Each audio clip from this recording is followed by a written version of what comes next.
Una cosa es que los niños al dormir hagan... Esto expande los alvéolos y hace que se regule el volumen residual. Eso es normal, es adecuado, es fisiológico.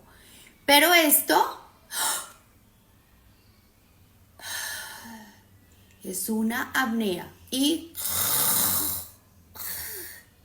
es un ronquido primario o puede estar asociado a la apnea. Eso no es normal.